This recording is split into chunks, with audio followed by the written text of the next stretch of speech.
for you to excise a forest land to move the airport to that place? And my answer is as clear as it is. And you are always welcome to have further discussion on this issue. I thank you, Mr. Speaker.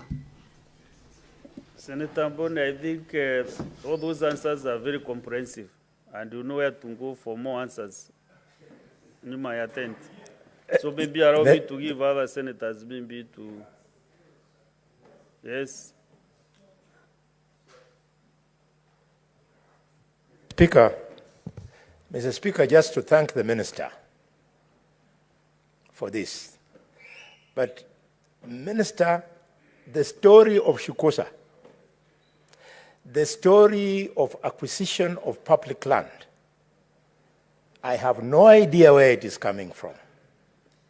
Because as you know, in a meeting where the President talked to you, and he was meeting with me, he told you that the governor has found it difficult to raise 400, and could you now talk to him so that the national government will pay half and the county government will pay half? You remember the conversation.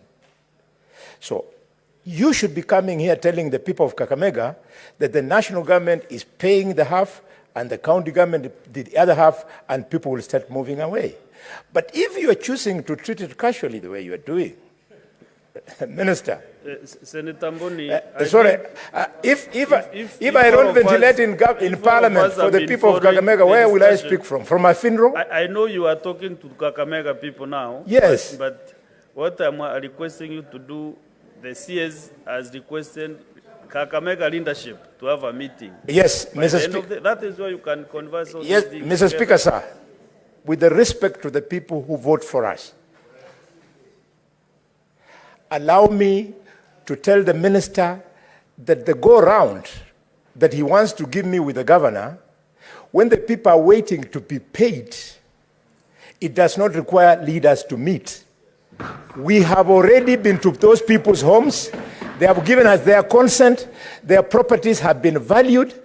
Payment must be made. Minister, have you changed your mind as government on payment of these people, or are you going to pay? If you're going to pay, when are you paying? Life has to go on. So I think... yes. Let's conclude that matter. And maybe what we can say is that your question is not satisfactorily answered. Then we have another opportunity for the CS to have that bit. Mr. Speaker, two things. One, again, I appreciate the passion with which Senator Kalwale, and I want to tell the people of Kakamega who are listening, your senator is extremely passionate on this issue. But, Mr. Speaker, there is another step.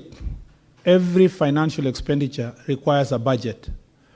Mr. Speaker, even the 200 million, Honorable Senator Kalwale is saying, Mr. Speaker, that should be paid by us and the county is paying 200. Even that county doesn't have that 200, Mr. Speaker, to pay for the airport. It has extremely competing interest in the other infrastructural development.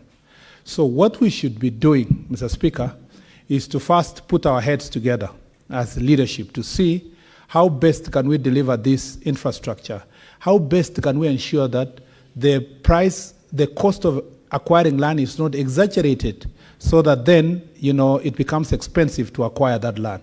How best can Senator Kalwale use this passion on the ground, Mr. Speaker, to negotiate with the villagers who live next door and tell them to give way at a reasonable price for us to build the infrastructure.